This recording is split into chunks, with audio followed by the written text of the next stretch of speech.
Bismillahirrahmanirrahim. Assalamualaikum warahmatullahi wabarakatuh. Selamat datang dan selamat bertemu kembali dalam pelajaran informatika materi berpikir komputasional untuk kelas 8 semester 1.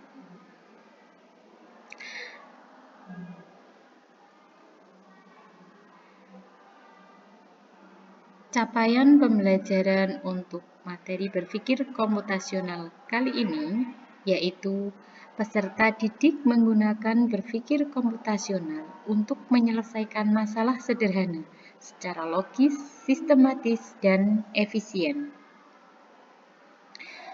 Untuk tujuan pembelajaran, yang pertama menjelaskan konsep berpikir komputasional, yang kedua menggunakan dekomposisi dan algoritma dalam menyelesaikan masalah, yang ketiga menerapkan berpikir komputasional dalam kehidupan sehari-hari, dan yang keempat mengevaluasi solusi yang telah dibuat. Kita langsung masuk ke pengertian dari berpikir komputasional.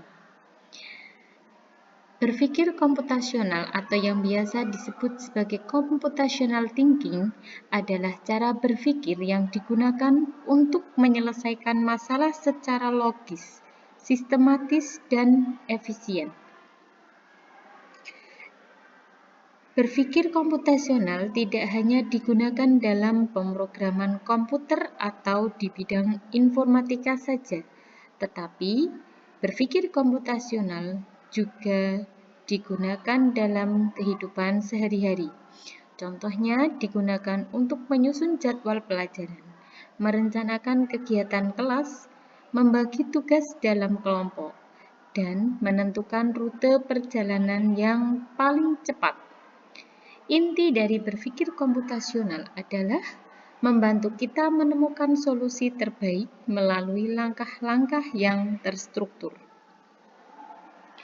Di dalam berpikir komputasional ada fungsi IPO atau input, proses, dan output.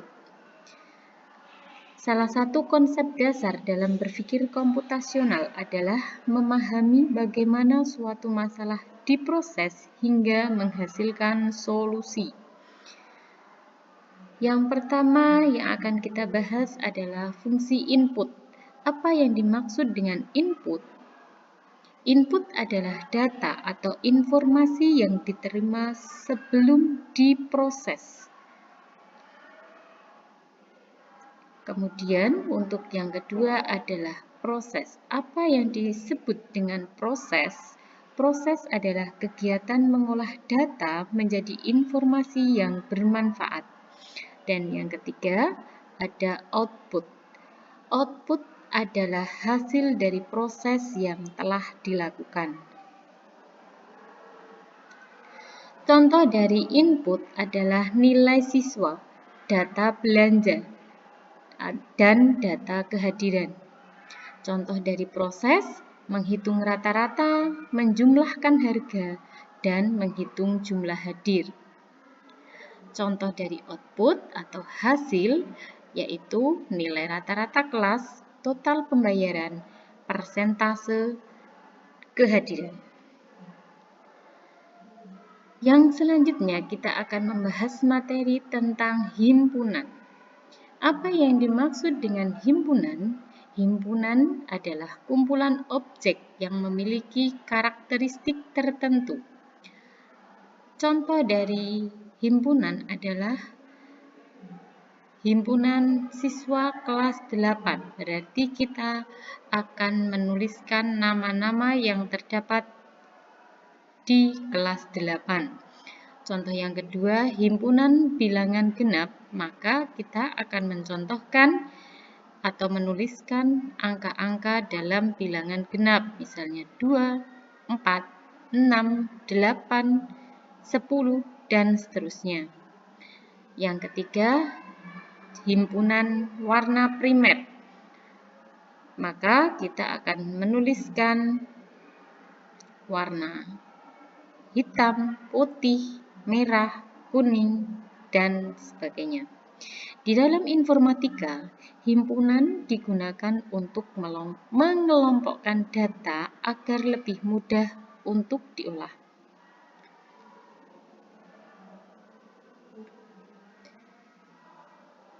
Baik, selanjutnya kita masuk ke representasi bilangan.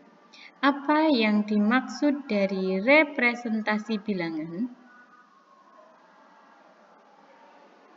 Ya.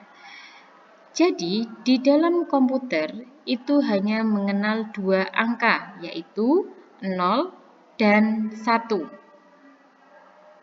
Itu yang disebut sebagai bilangan biner. Maka, semua data yang di dalam komputer akan disimpan dalam bentuk bilangan biner.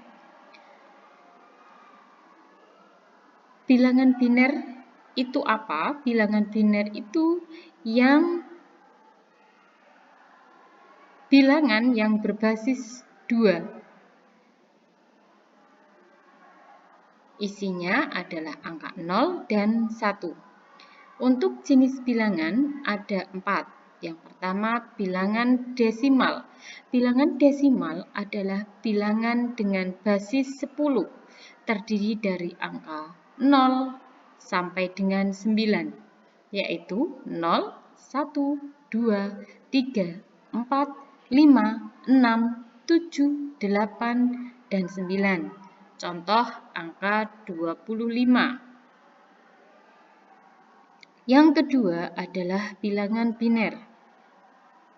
Basis dari bilangan biner yaitu 2, terdiri dari 0 dan 1. Contoh 1, 1, 0, 0, 1. Yang ketiga adalah bilangan oktal. Bilangan oktal adalah bilangan dengan basis 8, terdiri dari angka 0 sampai dengan 7.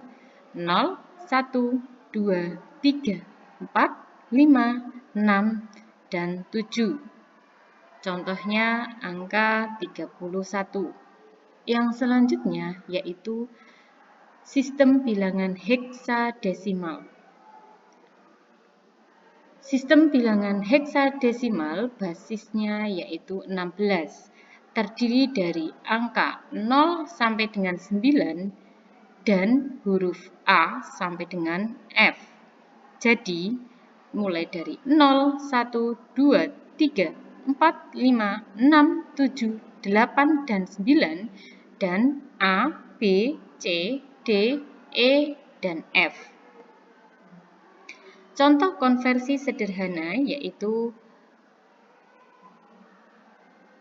bilangan 25 dalam bentuk desimal akan diubah menjadi bilangan biner menjadi 11001. Caranya bagaimana? Caranya dengan membagi angka 25 dengan basis 2 atau dengan angka 2. Dibagi seterusnya sampai hasilnya 0 atau 1. Kemudian, untuk representasi bilangan membantu komputer menyimpan dan mengolah data dengan cepat. Baik, untuk selanjutnya kita akan masuk ke materi stack atau tumpukan. Stack itu apa? Stack adalah struktur data yang bekerja dengan prinsip LIFO. Apa itu LIFO? LIFO kepanjangan dari last in, first out, yaitu data yang terakhir masuk akan menjadi data yang pertama keluar. LIFO, last terakhir, in masuk, first pertama, out keluar. Terakhir masuk, pertama keluar. Untuk contohnya bisa kalian bayangkan tumpukan piring. Ketika kita membuat tumpukan piring, maka piring yang terakhir ditumpuk atau terakhir dimasukkan akan menjadi piring yang pertama kali keluar. Kemudian untuk operasi pada stack ada dua jenis, yaitu push dan pop.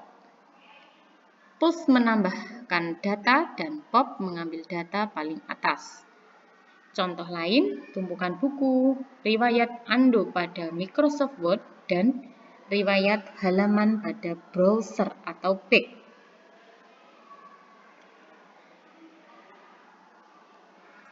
Dalam berpikir komputasional, terdapat beberapa langkah utama untuk menyelesaikan masalah. Jadi, ketika kita mempelajari berpikir komputasional, kita harus mampu menganalisa langkah-langkah yang akan kita gunakan untuk menyelesaikan masalah. Yang pertama, identifikasi masalah. Jadi, kita harus menentukan masalah yang akan kita selesaikan. Untuk yang kedua, yaitu dekomposisi. Dekomposisi adalah membagi masalah besar menjadi bagian yang kecil.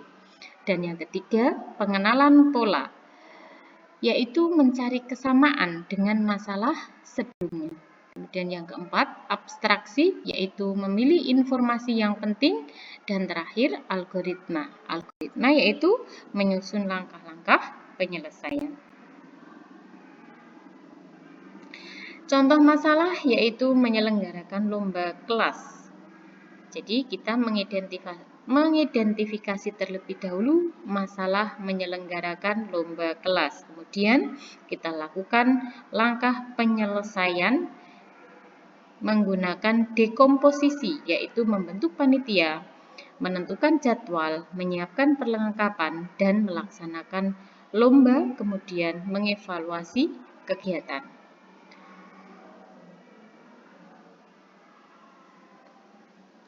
Berpikir komputasional tidak hanya digunakan oleh seorang programmer saja, tetapi juga digunakan oleh semua orang dalam kehidupan sehari-hari ataupun dalam bidang lainnya.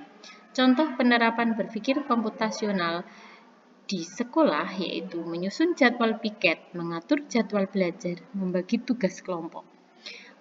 Contoh penerapan di rumah yaitu menyusun daftar belanja, mengatur pekerjaan rumah, dan menentukan menu harian. Contoh berpikir komputasional di masyarakat yaitu mengatur lalu lintas, mengelola kegiatan kerja bakti, dan menyusun jadwal ronda. Contoh kasus, kelas 8 akan mengadakan kegiatan bakti sosial. Bagaimana cara menyelesaikannya menggunakan berpikir komputasional? Maka kita buat inputnya terlebih dahulu. Apa inputnya? Inputnya adalah jumlah peserta, dana yang tersedia, dan lokasi kegiatan. Bagaimana untuk prosesnya? Prosesnya kita membentuk panitia, menentukan lokasi, mengatur anggaran, dan menyiapkan perlengkapan. Apa yang akan menjadi outputnya? Outputnya adalah kegiatan bakti sosial berjalan dengan baik sesuai dengan rencana. Baik, saya akan bacakan rangkuman dari materi yang sudah kita pelajari dari awal hingga akhir terkait berpikir komputasional. Jadi, berpikir komputasional adalah cara berpikir logis, sistematis, dan efisien untuk menyelesaikan masalah. Konsep dari berpikir komputasional yaitu IPO, input, proses, dan output. Ini akan membantu memahami alur pengolahan data. Untuk himpunan digunakan untuk mengelompokkan data berdasarkan karakteristik tertentu. Komputer menyimpan data menggunakan representasi bilangan, terutama sistem biner. Stack merupakan struktur data dengan prinsip LIFO, last in, first out. Penyelesaian masalah dilakukan melalui langkah-langkah berikut ini. Yang pertama, mengidentifikasi masalah. Yang kedua, dekomposisi. Yang ketiga, pengenalan pola. Yang keempat, abstraksi. Yang kelima, algoritma. Dan yang terakhir, evaluasi. Berpikir komputasional dapat diterapkan dalam berbagai aktivitas di sekolah, rumah, dan masyarakat. Baik, terima kasih. Demikian materi berpikir komputasional yang dapat saya sampaikan pada hari ini. Saya akhiri. Assalamualaikum warahmatullahi wabarakatuh.